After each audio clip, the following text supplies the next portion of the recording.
Hello, আসসালামু আলাইকুম। আপনারা কেমন আছেন? আমি আছি আলহামদুলিল্লাহ। দেখুন আজকে কী রান্না করলাম। আজকে আমি বুটের ডাল দিয়ে চিকেন দিয়ে রান্না করেছি। কেমন হয়েছে আমার রান্নাটা দেখতে? আপনাদের যদি ভালো লাগে আপনারা এইভাবে করে বুটের ডাল দিয়ে চিকেন দিয়ে রান্না করে খাবেন। ঘ্রাণ কিন্তু অনেক সুন্দর বের হয়েছে। আর সব কিছু দিয়েছি, জিরা, গরম মশলা বাটা, তারপর আস্ত গরম মশলা, গোলমরিচ সব কিছু দিয়ে টেস্টি করে রান্না করার চেষ্টা করেছি।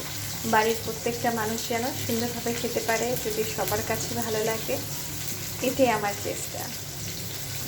আর এখন দেখুন এখানে কি করছি, এখানে কারকল ভাজা করছি।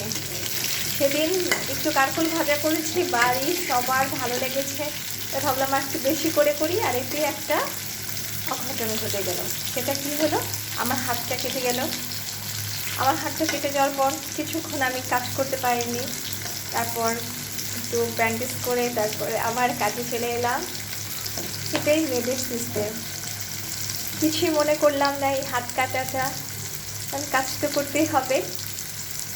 তাহলে কেমন আপনাদের এইভাবে করে ভেজে কারকল খেয়ে দেখবেন। আর এরপরে একটু পেঁয়াজ ভাজবো, কারকলটা অল্প আছে নরম করে নিব, তারপরে একটু পেঁয়াজ ভাজবো। পেঁয়াজ ভাজা দিয়ে সুন্দর করে কারকলটা পরিবেশন করবো। আল্লাহর রহমতে বাড়ির সবার খেতে ভালো লাগবে। তাহলে আমার দুইটা রান্না কেমন হয়েছে, আপনাদের যদি ভালো লাগে এইভাবে করে রান্না করে খাবেন। আর এটা তো একদম সিম্পল খাবার। সিম্পল খাবার হলে সাদা ভাতের সাথে অনেক ভালো লাগে। সেদিন আমি খেয়ে দেখলাম যে অনেক ভালো লাগলো।